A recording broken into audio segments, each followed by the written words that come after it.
mwese turamukanije mu izina rya Yesu witeka bahire kandi abaho umugisha abadukurikiranye muri uyu mwanya murakoze ari kubaduhaye ikaze kandi natwe tuboneyeho akanya ko guha ikaze mwese abamaze kugera kuri uyu murongo tugiye kuganiriraho ijambo ry'Imana. Reka rero nkuko tubisabwa n'ijambo ry'Imana tubanze tubibwire, nyuma yaho dusenge maze tubagezeho insanganyamatsiko y'ikigisho tugiye kwigira hamwe. Ku mazina nitwa Byemana Jean de Dieu, ndu mubwiriza butumwa bwiza bwivugurura n'ubugorozi. Kadusenge. Turagushimiye cyane data mwiza ku burinzi n'imbabazi bibanye natwe, twaba tugeze muri aya masaha duhumeka. Izina ryawe rikuru nirihabwa icyubahiro. Ubwo utwemereye kugira muri uyu mwanya twaba tugiye kwiga ijambo ryawe, umwuka wera abane natwe kandi adufashe, aridusobanurire, aduhe n'imbaraga zo kurigenderamo. Ku musozo uzaduhe kugira amaherezo meza, tubigusabye mu izina rya Yesu, amen.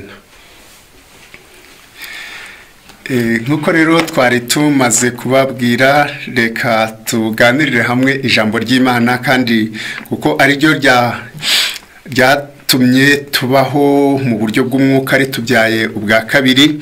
Reka buri muntu wese muri twe Imana imufashe kugira ngo turusheho kuryitaho ndetse no kujyana n'icyo ijambo ritubwira. Tugiye kuganirira hamwe insanganyamatsiko tubwira ngo ni insanganyamatsiko irimo ikibazo, buri muntu wese Imana idufashe kugira ngo ashobore kugisubiza kandi mu buryo bwiza. Ni insanganyamatsiko tugiye kuganira hamwe iratubwira ngo mbese wowe wahindutse ute? Mbese wowe wahindutse ute? Byashoboka ko umuntu ashobora guhinduka ava mu ngeso mbi ajya mu ngeso nziza, akava mu migirire mibi ajya mu bikorwa byiza, akava mu cyerekezo kibi ajya mu cyerekezo cyiza, ukava mu nyigisho y'ubuyobe ujya mu nyigisho z'ukuri. Icyo ni nacyo umuntu wese asabwa, ni nayo mugambi w'iki cyigisho cyacu.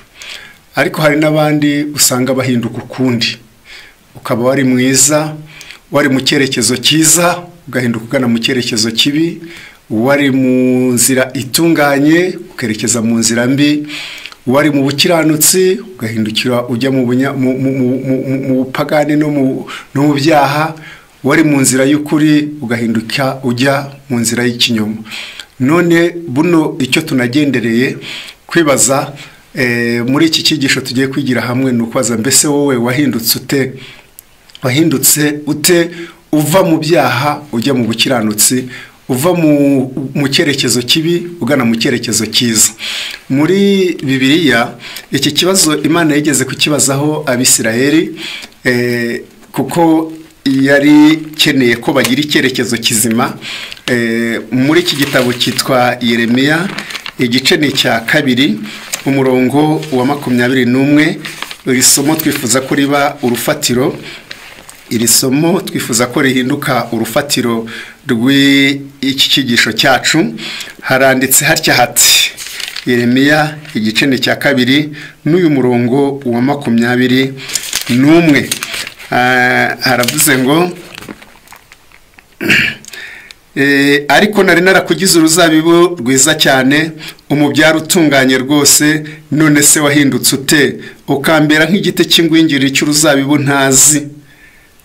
None se wahindutse ute ukambera nk'igiti cy'ingwingiri cy'uruzabibu ntazi?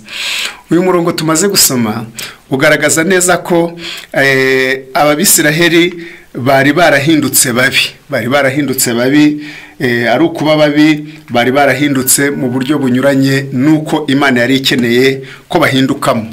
Bijya bibaho. Hano Imana itanze urugero rwiza, iravuze iti icyambere nari narakugize uruzabibu rwiza cyane, umubyare utunganye, niringira ko uzera inzabibu, niringira ko wari kuzaba koko ukera imbuto zihwanye n'insina yari yatewe. Ariko Imana irongera abaza iti none wahindutse ute ukambera nk'igiti cy'ingwingiri ntazi. Nuko aha biragaragara ko Isirayeli yose yagereranijwe n'uruzabibu. Muzabisoma no mu gitabo cya Yesaya igice cya 5 uhereye ku murongo wa mbere, aho Imana yabwiye Yesaya ngo naririmbe indirimbo ikubiyemo iby'uruzabibu rwe. Ahavugwa ko insina Imana yateye ariko ruzabibu rugereranya Isirayeli. Noneho yarabishimiraga, ibakorera ibyiza byose byatuma bagubwa neza, ibakorera ibyiza byose byatuma bera imbuto nziza, ariko ngo barahindukira bera indibu. Imana icyo yari bakeneyeho ntiyaba ari kibabonamo. Bibaho rero ko abantu hari igihe abantu bari beza, Imana yari biringiyemo kubakorera ibyiza, ikabaha mbese yari biringiyemo ko bakora ibyiza mu isi, ibiringiyemo umusaruro mwiza, igiwubura igasanga ahubwo bahindutse ukundi. Dushingiye kuri iyi 20 dusomye muri Bibiliya, haba uyu wo muri Yeremiya 2:21, Yesaya 5:1, hatugaragarije neza ko Imana yari ikene mu muntu yaremye, ku bantu yaremye, yari idukeneyemo ibirebana n'inzira y'ubukiranutsi, ibikorwa byiza, ingeso nziza, ukuri, ubunyangamugayo no gukiranuka. Ariko ntiyaba ari byidusangamo, ahubwo isanga twarahindutse ukundi. Noneho Imana niyo cyatumye ibaza iti none se wahindutse uti? Hashingiye ku kuri twahawe, ubutumwa bwiza twakiriye, igihe tumaze kwemera ukuri, mu by'ukuri Imana yari ikwiriye kutubonamo guhindukira no guhinduka dusa n'ukuri Imana yadushinze. Niyo mpamvu mu gitabo dusoma ahangaha, igitabo cyitwa ubutumwa bwatoranijwe umuzingo wa mbere, ni page ya 30, handitsemo aya magambo akurikira. Haranditse ngo bijya bibaho rwose ko abantu bahinduka bava mu kuri ahubwo bajya mu bupagani, bagahinduka bava mu kuri bajya mu kinyoma, ku buryo Imana yari yaratanze ukuri no gukiranuka kugira ngo abantu bakugenderemo. Itangazwa no kubona abantu bahindutse ukundi, bagahinduka uburyo bunyuranye n'uko Imana yari ikeneye ko bahindukamo. Hano rero haranditse ngo abantu benshi batinda cyane batekerezanya iby'ibinegu iby'imyaka myinshi yashize barwanira ukuri. Ni page ya 30 ubutumwa bwatoranijwe umuzingo wa mbere. Biyumvisha ko ibigeragezo byabo byatambutse n'ibikorwa byabo byo kumvira bihagije kugira ngo babone ingororano.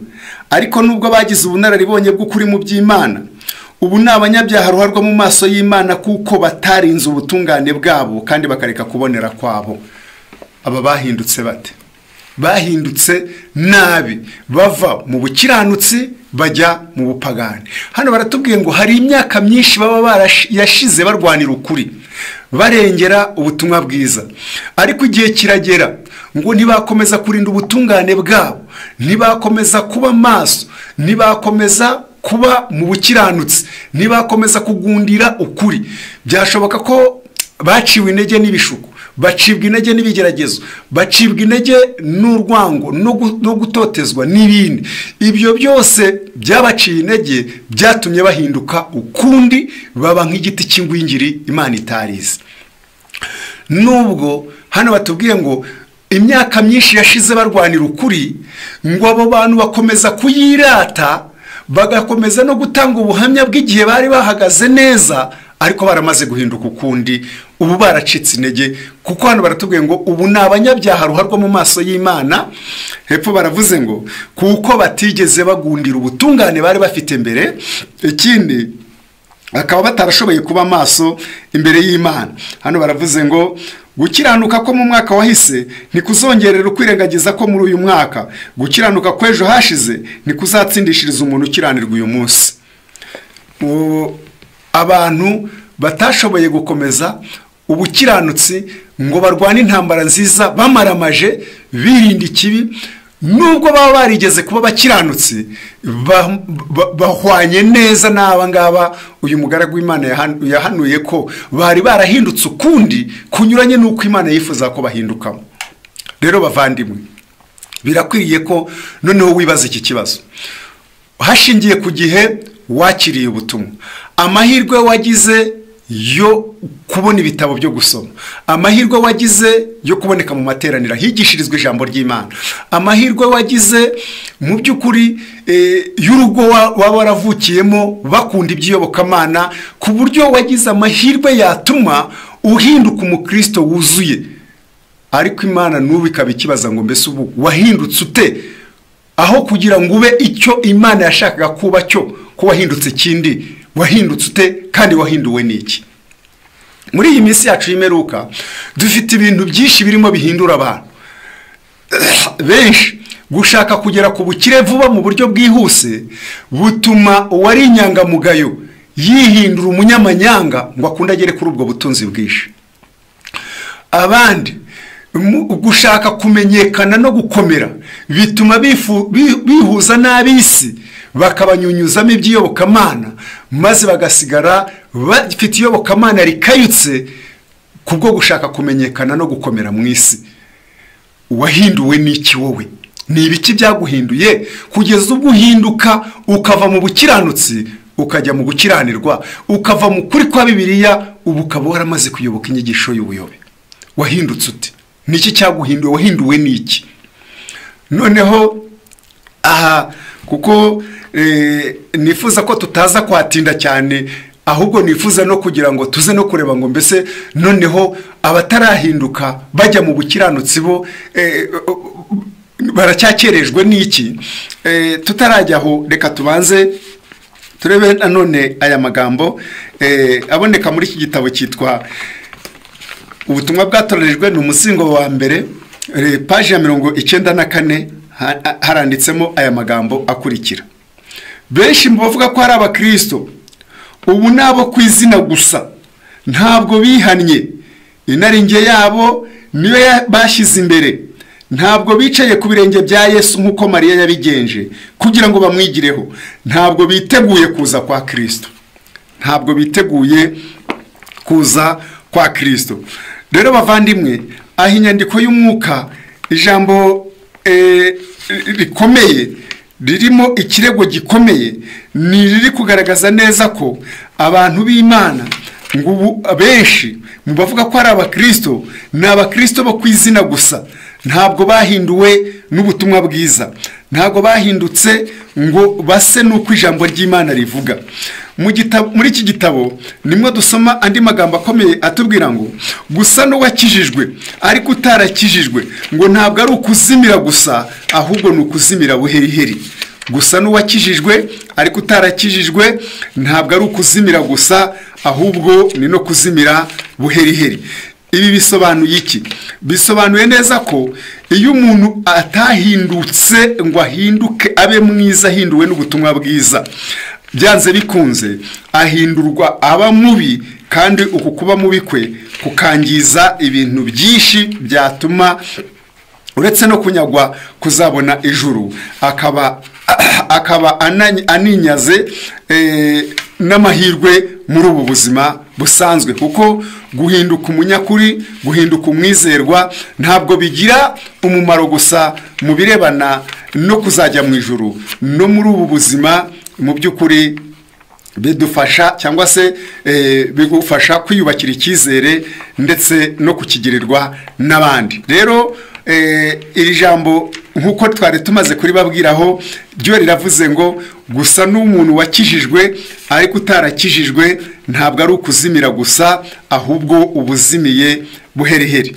Muri iki gitabo n'ubundi cyitwa Ubutumwa Bwatoranijwe hari andi magambo make nifuza kuhasoma, kandi nkeneye ko buri muntu wese dufatanya kwitaho no kuyatekerezaho cyane. Ndagira nti kandebe ko ayo magambo tuyabona maze tuyasome, kandi mu by'ukuri bavandimwe, iyo umuntu acogoye ugacogozwa n'ibiguca intege maze bigatuma uhinduka ukundi uva mu kuri ujya mu binyoma kandi ukava mu butungane ujya mu gukiranirwa, mu by'ukuri ubuhombye cyane, ubugize igihombo gikomeye, nk'uko tubisoma muri iki gitabo cyitwa ubutumwa bwatoranijwe, umuzingo n'uwa mbere, paje 379. Ntugacogore kujya mbere. Ntabwo tugomba kuvuga ko tunyuzwe ngo ducogore ngo tureke kujya mbere tuvuga tuti narakijijwe. Iyo icyo gitekerezo gihemberewe, impamvu zigutera kuba maso, impamvu zigutera gusenga, n'impamvu zigutera kugira umwete udashira, zidufasha kuzamuka hejuru cyane, zirashira. Abantu benshi mu bibahindura bava mu butungane bagahinduka bajya mu bibi, ngo bahindurwa n'ibi bintu bikurikira: bacogora mu gusenga, bacogora mu kugira umwete, bacogora no kuba maso, ngo maze uwo mwete wamara gukanyumuka ushize, uwo waruzi mu butungane, uwo waruzi mu bunyangamugayo, uwo waruzi mu guhagararira amahame, ukazasanga yarahindutse ukundi. None wowe turi kumwe muvandimwe, ibihindura abantu twabyumvise. Hari abahindurwa no gushaka kwamamara, hari abahindurwa no gushaka kugera ku nyungu z'iby'isi, bikabasaba kwiyambura ukuri, kwiyambura ubunyangamugayo, bagahindura imvugo, mbese bakaba abantu bahindura iby'imibereho bari bafite y'ubutungane ngo bakunde bagere ku nyungu z'iby'isi. None nanone hari n'abahinduka bakagwa muri uwo mworera wo guhinduka nabi, bitewe nuko baretse kuba maso, baretse gusenga, kandi baretse kugira umwete wo gukomeza kujya mbere. Niyo mpamvu ijambo ritubwiye ngo ntugacogore kujya mbere. Hepfo rero, nta rurimi rwejejwe ruzavuga ayo magambo mbere yuko Kristo agaruka, ari nabwo tuzaba tumaze gutambuka mu marembo y'umurwa w'Imana. Ubwo nibwo igihe kizaba kigeze cyo guha Imana n'umwana w'intama icyubahiro, ubwo gutabarwa kw'iteka ryose. Igihe cyose umuntu acyuzuye intege nke, atashobora kwikiza ku mbaraga ze bwite, ntawe ukwiriye guhangara kuvuga ngo narakijijwe. Rero bavandimwe, aha icyo ijambo ry'Imana ryatushishikarizaga cyane, ryatubwiraga uburyo buri muntu wese akwiriye guhirimbanira kujya mbere, ntucogore. Niyo mpamvu ku paje 380 handitse ngo umutima utajya mbere mu gutsinda usubira inyuma werekeza mu irimbukiro. Dukwiye kujya mbere tutarebeye ku mico y'abandi. Twabonye bihagije iby'abantu bita gukiranuka tukiri hano ku isi. Amategeko yera y'Imana yonyine niyo adushoboza kumenya niba tugendera mu nzira zayo cyangwa niba tutazigenderamo. Niba tutumvira, imico yacu ntizaba ihuje n'amategeko y'ubuyobozi bw'Imana, kandi guhamya ngo narakijijwe ni ukubeshya. Nta muntu ushobora gukizwa agicumura amategeko y'Imana, ariyo rufatiro rw'ubuyobozi bw'ijuru n'isi. Reka duse naho aha tuba tuharetse. Icyo twari tugendereye cyane ni ukumenya ko dukwiriye kujya mbere, tugahinduka, tujya mu bukiranutsi kuruta uko duhindurwa tuva mu bukiranutsi tujya mu gukiranirwa, tuva mu kuri tugana mu binyoma, aho ubuhindutse nabi. Niyo mpamvu umurongo wakubajije ngo mbese wahindutse ute? Wahindutse ute kandi wahinduwe n'ibiki? Ibyo tumaze kureba rero, umuntu yahinduka nabi, ava mu bukiranutse akajya mu bupagani, ukava mu kuri ukajya mu gukiranira mu kinyoma, uhinduwe no gukunda isi, uhinduwe no gushaka kugera ku bukungu no bukire vuba, uhinduwe no kwifatanya n'abatizera. Ibi bikakuzengereza kugeza ubwo unanirwa kuba maso, ukananirwa gusenga, ukanananirwa no gukomeza kugira umwete wo kujya mbere. Noneho rero niyo mpamvu umugaragu w'Imana Pawulo yashishikarizaga abizera uretse nawe ubwe n'abizera ubwe yarivugiye ati nibagirwa ibiri inyuma ngihutira gusingira ibiri imbere. Yarwanaga intambara nziza imuganisha mu byiza imujyana imbere, ntabwo yigeraga asubira inyuma ngo yongere ngo ahinduke abe mubi, kugeza nubwo yivugiye ati ndamutse nubatse ibyo nasenye nkaba ari byo nongera nkarengera naba nihinduye umunyabinyoma. Mbese we yumvaga umugambi we ari ugukomeza kujya mbere, kurwana intambara nziza imuganisha imbere. Niyo mpamvu yashishikarije buri mwizera uwo ari we wese ati ujye urwana intambara nziza yo kwizera kugira ngo usingire ubugingo buhoraho. Uyu mugaragu w'Imana yari yaramaramarije rwose guhinduka icyaremwe gishya. None se wowe wahindutse ute? Waba warahindutse uva mu bibi ugana mu byiza? Kaba ariyo ntambwe twimukiraho ya kabiri. Icyambere twari turebye ari abantu bahinduka, bari abakristo, bari inyangamugayo, bari abantu beza. Uyu munsi kwifatanya n'abatizera, gukunda kugera ku nyungu z'iby'isi no gushaka kwamamara no gukomera bikaba byarabahinduye babi. Aho turahavuye.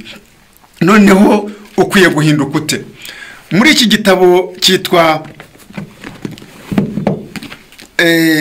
ivugabutumwa, ni paje yacyo ya 355 handitsemo aya magambo akurikira: iyo umuntu ahuye n'ikibazo mu mibereho ye maze ukagerageza kumugira inama cyangwa se kumucyaha, amagambo umubwira azamuganisha ku mpinduka z'ibyiza, igihe gusa ibyo byiza bigaragara mu rugero utanga n'umwuka ukuranga. Aha niba hari umuntu wari ufite ikibazo cyo kugendera mu bibi, kugendera mu ngeso mbi, kwitwara nabi, gucyaha wowe uzamucyaha, kumuyobora mu nzira nziza uzamuyoboramo, kumuhindura ngo ahinduke mwiza, ngo bizagira ingufu, bizagira imbaraga kuri we hashingiye ku rugero wowe ubwawe utanga rwo kuba warahindutse, hanashingiye no kuba umwuka ukuranga uranga koko wahindutse. Ubu mwisi abantu benshi si uko batazi ko Imana iriho, barabizi, n'imitima nama yabo irabarega ikanabibabwira, ariko benshi bangishijwe Imana, bangishwa kuyoboka Imana, babyangishijwe n'abantu bitwa ko bayobotse Imana ariko batarahindutse byuzuye, bahindutse igice. Mu imirongo dusoma yo mu byanditswe byera yerekana neza ko tugomba kumaramariza kuba b'Imana mu buryo bwuzuye, kuko kwiha Imana igice uba wishize mu ruhande rw'umwanzi ngo ugahinduka icyungo cyunga abasirikare ba Kristo nyakuri kikabunga n'abasirikare ba Satani. Ayo n'amagambo ari mu gitabo cyitwa Abahirwa ni bande, paje 83, nuko yanditse ngo iyo tutiyeguriye Imana byuzuye, ngo tube twarahindutse byuzuye, iyo tutahindutse byuzuye ngo tuba twishyize mu ruhande rw'umwanzi, tukihindura abakozi ba Satani, ngo kugeza ubwo duhinduka icyungo cyangwa ikiraro Satani anyuriramo yiba imitima y'abasirikare ba Kristo nyakuri. Aha ubu uri umugambanyi. None se wowe wahindutse ute? Dukwiye guhinduka abana b'Imana byuzuye. Niyo mpamvu uyu murongo muri Bibiliya ugira uti, Abaroma igice cya 12, Abaroma 12, Abaroma igice ni cya 12, turasoma uyu murongo wa mbere. Haranditse ngo, nuko bene data ndabinginga kubw'imbabazi z'Imana ngo mutange imibiri yanyu ibi bitambo bizima byera bishimwa n'Imana, niko kuyikorera kwanyu gukwiriye.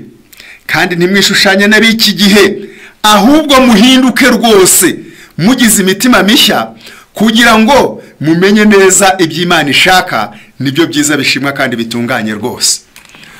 Ahubwo duhinduke rwose tugize imitima mishya, kwiyoberanya no kwishushanya bishyire. Ntimwishushanye n'ab'iki gihe, ab'iki gihe basabate, ab'iki gihe bafite ishusho yo kwera ariko bahakana imbaraga zako. Ab'iki gihe bazi kuvuga neza Yesu mu kanwa, bazi gusoma neza ijambo ry'Imana, bazi kwigisha haba mu miryango no mu biteraniro, mu mahuriro y'inzira no mu nsengero. Ab'iki gihe bazi kuririmba neza indirimbo z'iyobokamana, ariko ibirebana no kwera imbuto no guhinduka byarananiranye. Ugasanga abantu mbese kwitwa b'Imana bakabifatanya no kunegurana, kwitwa b'Imana bakabifatanya no kubeshya, kwitwa b'Imana bakabifatanya no kuriganya, bakumva ntacyo bibatwaye. Pawulo aravuze ati nimwishushanye n'ab'iki gihe. None se wahindutse ute? Ntabwo waba warahindutse nk'ab'iki gihe. Icya kabiri, ese wahindutse rwose? Uhinduka umutima wawe n'umutima harahinduka. Umurongo wa Bibiliya uratubwira ngo dukwiriye guha umutima wacu Imana umutima wose kandi rwose, ku buryo Imana itwemera. Muri iki gitabo aho twasomaga igitabo cyitwa Ivugabutumwa ya paje 355 handitsemo aya magambo akurikira. Aravuze ngo ntushobora, umurongo ukomeye uravuze ngo ukwiriye kuba mwiza mbere yuko hari ikiza ukora. Ntushobora kugira ububasha bwo guhindura abandi igihe umutima wawe bwite utaracishwa bugufi ngo utunganywe kandi woroshwe n'ubuntu bwa Kristo. Igihe uko guhinduka kuzaba kwakubayeho, guhesha abandi umugisha bizaba kamere muri wowe, nk'uko kamere y'ururabo rwa roza ariyo gukwirakwiza impumuro yarwo, cyangwa uko umuzabibu wera amaseri yawo mu mabara yayo meza. Igikenewe ni uguhinduka abavandimwe, tukaba beza, ntitugire ishyaka n'umwete ryo gukomeza gukora ibyiza ariko tutarahindutse. Uyu murongo ni ukuvuze, uravuze ngo ukwiriye kuba mwiza utarashobora gukora ibyiza. Ibi bisobanuye ngo iki? Hari abantu bagira ishyaka n'umwete ryo gufasha abakene, kandi gufasha abakene ni byiza pe. Umuntu akagira ishyaka n'umwete gusura abarwayi, kandi ni byiza rwose. Umuntu akagira ishyaka n'umwete wo kubwiriza ubutumwa hirya no hino no kugenda ingendo ndende, ni byiza. Umuntu akagira ishyaka n'umwete kuririmba muri kore no gusenga amasengesho menshi arimo no kwihotora no kwiyiriza ubusa, ni byiza. Ariko iyo bifatanijwe n'umutima utarahindutse, uba uri kuruhira ubusa. Niyo mpamvu ibyo bikorwa byiza byari bikwiye kuza ari ibya kabiri, ntabwo ari byo bikwiye kuza mbere. Ahubwo kuza mbere hakaza guhinduka ko kugira umutima mwiza. Noneho ibikorwa byiza bikabona bigakurikiraho, kuko ibikorwa byiza bikwiriye kuba biturutse mu mutima mwiza. Ni naho nyiri ukubikora yazabibonera ingororano nziza. Umuntu mwiza akwiriye gutanga ibintu byiza abikuye mu mutima we mwiza, niko na Yesu yabivuze muri Matayo. Umuntu mwiza akwiriye gutanga ibyiza ariko biturutse mu mutima mwiza. Rero ukwiriye kuba mwiza utarashobora kugira ibikorwa byinshi ukora. Naho ibyo kugira ibikorwa, gutura amaturo menshi, gusenga amasengesho menshi, kubwiriza cyane, gufasha, kunganira abakene, kwambika abatishoboye, kububakira, ibyo bikorwa byiza ukora byari bikwiye kubanzirizwa no kugira umutima mwiza.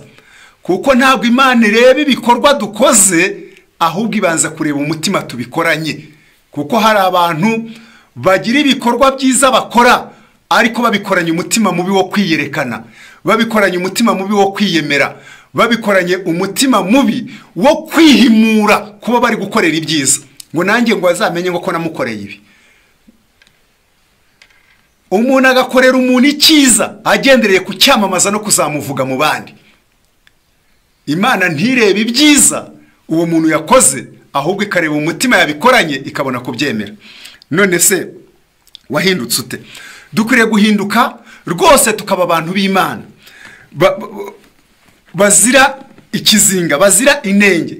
Niyo mpamvu uyu murongo nanone Pawulo ni Petero ndagira ni niwe wavuze aya magambo, ndebe ko cyabona muri kitabo cyitwa Ibyakozwe n'Intumwa, igice ni cya 10, ni igice cya 3, kandebe ko nyabona umurongo wa 19 haranditse ngo 3 n'uyu murongo wa 19 harimo aya magambo akurikira, aratubwiye ngo haravuze ati nuko mwihane muhindukire ibyaha byanyu bihanagurwe, ngo iminsi yo guhemburwa ibone ukwiza iturutse ku Mwami Imana, itume Yesu niwe Kristo wabatoranirijwe kera, uw'ijuru rikwiriye kwakira kugeza ibihe ibintu byose bizongera gutunganirizwa, nk'uko Imana yavugiye mu kanwa k'abahanuzi bera bayo bose uhereye kera kose. Ijambo twagendereye rero yatubwiye ngo nuko muhindukire mwihane, kabiri muhindukire iminsi yo ibyaha byanyu bihanagurwe, kugira ngo n'iminsi yo guhemburwa kwanyu ibone ukwiza. Aha twasomye amagambo menshi ariko twifuza ko dutekerezaho neza. Umuntu iyo ahindutse neza nuko aba yujuje izi nzira zikurikira. Guhinduka neza ni ukwihana umaramaje, cyo ni icyambere, niho ubuhindutse neza. Kwihana ni iki? Ni uguhindukira ukava mu mikorere mibi ukagana mu mikorere myiza. Ni ugutera umugongo ikibi wari urimo ukerekeza amaso imbere ugana mu bukiranutsi. Noneho icyambere Imana twifuriza no gusubiza neza kino kibazo cy'ibyo turi kwiga, mbese wahindutse ute? Ikikugeza mu guhinduka kuzuye ni ukwihana nyakuri. Cya kabiri, ikikugeza mu guhinduka nyakuri ni uko umuntu ahanagurwaho ibyaha binyuze mu kwizera Yesu Kristo, kuko ari we mpongano y'ibyaha by'abari mu isi. Yesu Kristo yarabisezeranye, Imana yamutanze ku bwacu kugira ngo ahanagure ibyaha byacu, duhinduka abakiranutsi imbere y'Imana. Niyo mpamvu habaho kwihana, kabiri hagakurikiraho kwizera izo mbabazi. Kwizera Yesu Kristo nk'umwami n'umukiza wawe bikagufasha guhinduka mwiza, kuko ntawe ubasha kwihindura mwiza. Twamenyereye gukora ibibi, ntitwakihindura beza. Umurongo wo uboneka mu gitabo cya Yeremiya ngira niba Ezekiel, amagambo ari kuvuga ngo nk'uko ingwe itabasha guhindura ubugondo bwayo, ngo niko tutakihindura beza twaramenyereye gukora ibibi. Mu mbaraga z'amaraso ya Yesu nimwo hari honyine imbaraga ishobora kuduhindura beza, ariko binyuriye mu kwihana. Kabiri tukizera Yesu nk'umwami n'umukiza wacu, nawe akaduhanaguraho ibyaha. Aya magambo tuyasoma muri iki gitabo. Bavandimwe, abantu b'Imana, dukwiriye kwizera izi mbabazi. Ni amagambo aboneka mu gitabo cyitwa Ubutumwa Bwatoranijwe, ni umuzingo wa mbere, paje 419, haranditse ngo ubuntu bwa Kristo n'amategeko y'Imana ntibitandukana. Muri Yesu imbabazi n'ukuri byarahuye, gukiranuka n'amahoro birahoberana. Imibereho ye n'imico ye ntabwo bitumenyesha imico y'Imana gusa, ahubwo binatumenyesha n'ibishobokera umuntu.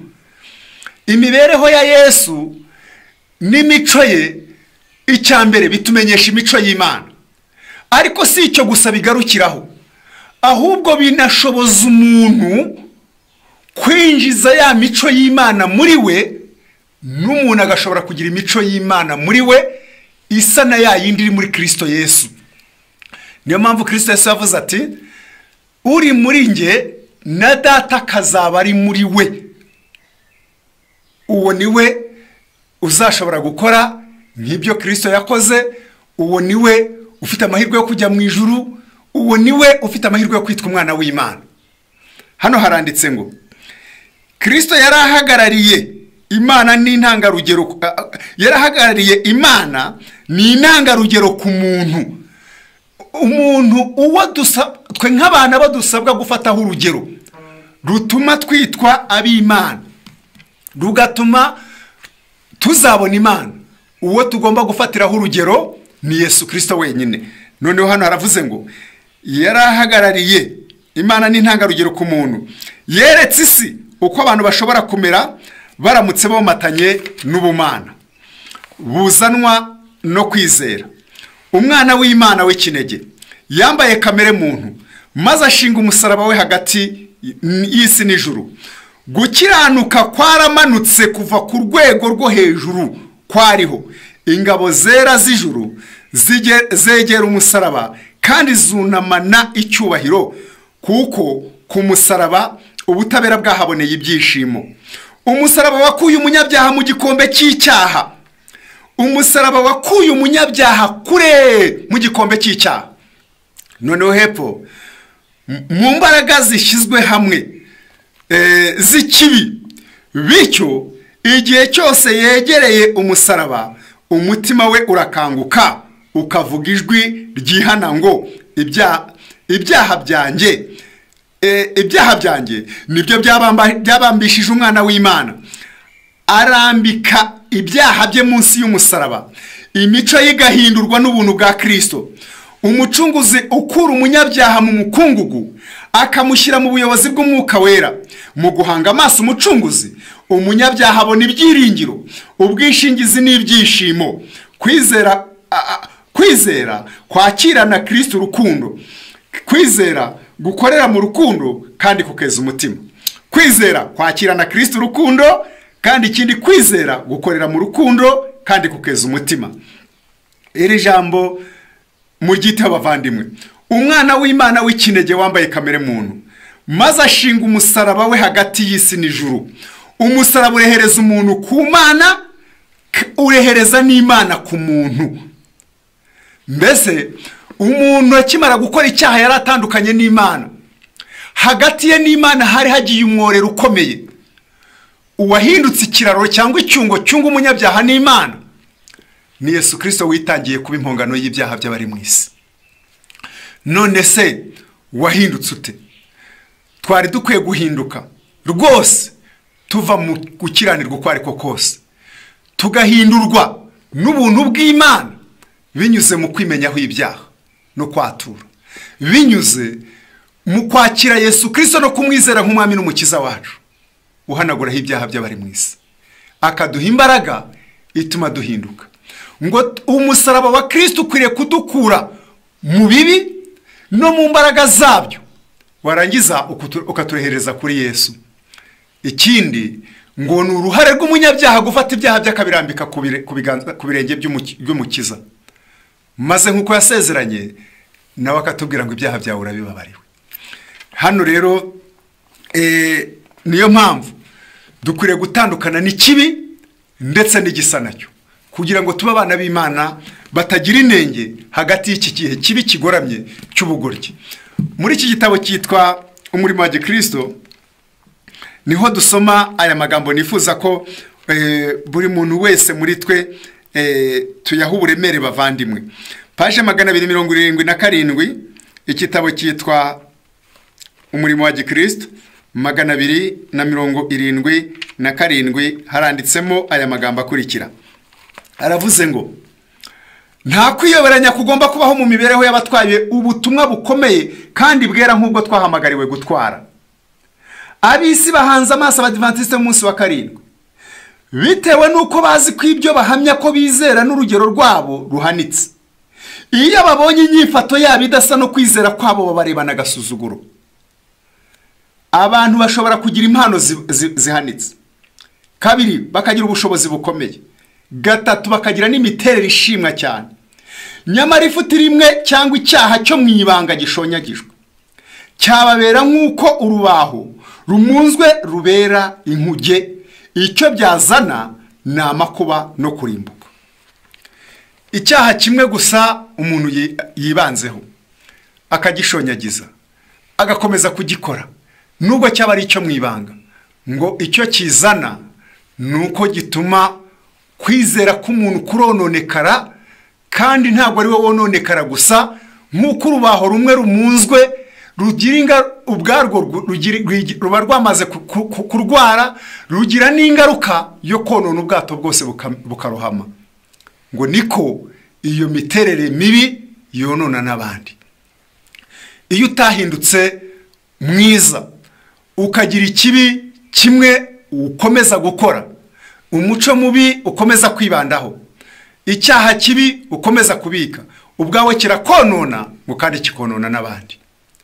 Dukwiye kwihana tumaramaje bavandimwe, ntihagire n'ikintu na kimwe twisigariza, kuko amaherezo twagisigariza kuzatubuza ijuru.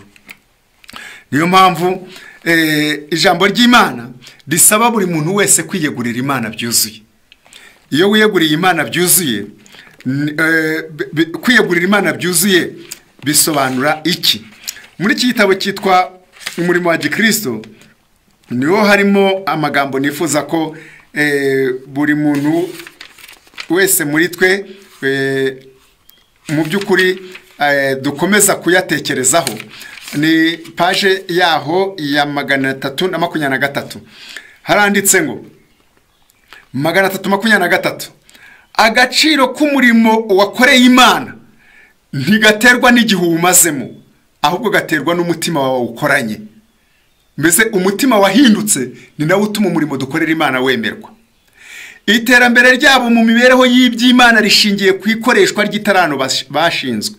Ingororano zabo z'ahazaza izaba ihwanye n'ubunyangamugayo hamwe n'umwete bagaragaje mu murimo wabo bakoreraga Databuja.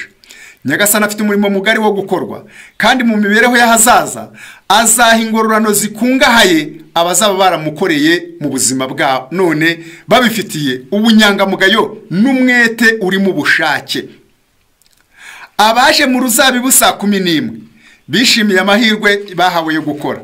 Imitima yabo yari yuzuye ishimwe by'uwabemereye gukora, kandi bugorobye ubwo shebuja yabahaga ibihembo gihwanye n'icy'umunsi byarabatangaje cyane. Ntibakekaga ko bahabwa ibihembo bingana bityo, kandi ubugira neza bwagaragaraga mu maso ha shebuja bwabujujemo ibyishimo. Ntibigeze bibagirwa ubugira neza bwe, kandi n'igihembo cy'ubuntu bahawe. Niko bimeze no ku munyabyaha wiyemeza gukorera shebuja yiyumvamo ko atabikwiriye, kandi aho bibaye saa 11 y'umunsi, igihe cye cyo kumugaragarira kimugaragarira kwari kigufi cyane, kandi yumvamo ko adakwiriye ibihembo na kimwe. Nyamara kandi kwibwira ko Imana yamwemeye mu ruzabibu rwayo byuzuye ibyishimo mu mutima we. Akorana kwicisha bugufi, 2 umwete wiringira, 3 anashimira amahirwe yo kuba umukozi ukorana na Kristo. Uwo niwo mutima Imana yishimira guha icyubahiro. Tugomba gukorera Imana, tukayikorera nk'uko ishaka, kandi tukayikorera ariko twabanje guhinduka, tukagira umutima wahindutse mwiza, umutima uhesha Imana icyubahiro. Kuko iki jambo ry'Imana rikomeza kutubwira kubirebana no guhinduka, nuko tugomba guhinduka abantu beza kandi bera, babereyeho kunezeza Imana. Muri iki gitabo Pawulo yanditsemo ari kwandikira Timoteyo, ni Timoteyo urwa 2 igice ni cya 2 umurongo ndasoma ni umurongo wa 14 Timoteyo urwa 2 igice cya 2 ndasoma umurongo wa 14 n'uwa 10 wenda kasoma wa 15 ahanditse ngo ujye ugira umwete wo kwishyira Imana nk'ushimwa, umukozi udakwiriye kugira ipfunwe ukwiriranya neza ijambo ry'ukuri. Kwishyira Imana mbese kwitanga no kwiha Imana umuntu amaramaje harimo uruhare umuntu abigiramo. Ugira umwete ubwawe wo kwishyira Imana nk'umuntu ushimwe imbere y'Imana. Guhinduka kuzuye ni ukwishyira Imana mu buryo bwuzuye, ni ukureka gukora ikibi ukagira ishyaka ryo gukora icyiza, ni uguhindura icyerekezo ukava mu kibi ugana mu bukiranutsi. akaba ariyo mpamvu ijambo twaganiraga hamwe ryatubwiraga ngo mbese wowe waba warahindutse ute, wahinduwe n'iki? Muri iyi nsanganyamatsiko twabonyemo ibintu bibiri. Icya mbere ni abantu bahindutse bagahinduka nabi, bava mu bukiranutsi bagahinduka bajya mu bukiranirwa, bakava mu kuri kwa Bibiliya ubu bakaba baramaze kuba abanyabyaha ruharwa, baragiye mu nyigisho y'ikinyoma. Wahindutse nabi. Hari ibintu twasanze byagiye bihindura abantu uko nabi. Bahinduwe no gushaka icyubahiro no kumenyekana no gukomera mu isi. Bahindurwa no gukunda ubutunzi baciye mu nzira zabuzanijwe zo kwiyambura ubunyangamugayo. Bahindurwa no kwifatanya n'ab'isi maze bibageza mu mibereho ipfuye y'ubupagani. Wahindutse nabi. Twasanze bararetse kuba maso, bareka gusenga, bareka no kugira umwete wo gukomeza gukorera Imana. Aha muvandimwe, va muri iyo mibereho, kuko twasanze ngo bakomeje kwirata iby'ubukiranutsi bari bafite kera, nyamara ubu ni abanyabyaha ruharwa kuko bahindutse nabi.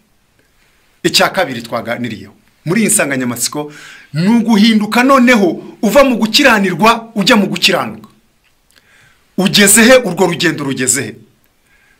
Ijambo ryatubwiye ngo dukoma guhinduka rwose, duhinduwe n'ijambo ry'Imana, tugahindurwa no kwihana nyakuri, kwizera Yesu Kristo nk'umwami n'umukiza wacu, maze ibyaha byacu bigahanagurwa, natwe tukabwirwa ijambo ngo nuko mugaragu wanjye mwiza wakiranutse muri bike, ngaho ngwino winjire mu munezero wa shobuja. Ngaho noneho tugana mu musozo, nongere nkubaze cya kibazo, wahindutse ute? Icyo nkwifuriza ni uguhinduka mwiza, ugahinduka neza, kugira ngo ube umuntu w'Imana mwiza ushitse kandi ugeze ku rugero rwiza rw'igihagararo cya Gikristo. Hari amagambo nifuza gusoma mbere yuko tugana ku musozo bavandimwe. Aya magambo yo reka duse n'abayasorezaho, tubanje kuyasoma. Ni mu gitabo cyitwa ni ubutumwa bwatoranijwe, ni umuzingo wa mbere, ipaje y'168. Reka aya magambo tuyasome maze turebe ko tuyasorezaho. Aha haranditse ngo undi mwaka uratambutse by'iteka ryose, kandi utambukanye n'ibyo wanditsweho byose, kandi umucyo wo mu ijuru warabarasiye, wari uwo kubategurira kubyuka no kurabagirana, kugira ngo mugaragarize isi ishimwe ry'Imana. Nk'ubwoko bukomeza amategeko y'Imana, mwagombye kuba abahamya bazima, ariko niba nta mbaraga yihariye ikomeye kandi yera yagerageje guha isi ubuhamya, niba imbaraga yakoreshejwe itaruta igaragara uyu munsi mu matorero yacu, izina ry'Imana ntago ryubashwe. Izina ry'Imana rijya risuzugurwa igihe abantu ngo batagaragaza imbaraga irenze iyo batangiranye. Hari abantu banyuzwa n'ubukristo bw'imbaraga bateye ku munsi babatizwagaho, bakanyurwa n'ubukristo bw'imbaraga bateye ku munsi batangiriyeho kujya mu ibwirizabutumwa, ku munsi bihaniyeho. Gukomeza gukurira mu bukristo no kumaramariza gukora imirimo myiza yose ntibabikozwa, ahubwo badindirira mu kuvuguma kuvuga ngo narakijijwe, ndi umuntu w'Imana, ndasenga, ntura amaturo, njya mu materaniro n'ibindi. Aho hantu si heza. Niyo mpamvu ijambo ryo ritubwiye ngo dukwiriye kuba ngo twakagombye kuba abahamya bazima, kandi tukagira imbaraga yihariye kandi yera duha ab'isi, irimo ubuhamya bukomeye kandi buruta ubwo dutanga uyu munsi, ahubwo bikagenda dukurira mu buntu uko bwije nuko bukeye. Rero Imana idufashe, ihe buri muntu wese muri twe gukurira mu buntu bw'Imana, ndetse no kugendera mu byo Imana idusaba. Uhinduke mwiza, utarashobora gukora neza, ibikorwa byiza bizaze bibanjirijwe n'umutima mwiza, kugira ngo uzashobore kubibonera ingororano nziza itagabanije. Nibyo ngusabe nisabira ngo Imana ibiduhere ubuntu mu izina rya Yesu. Amen.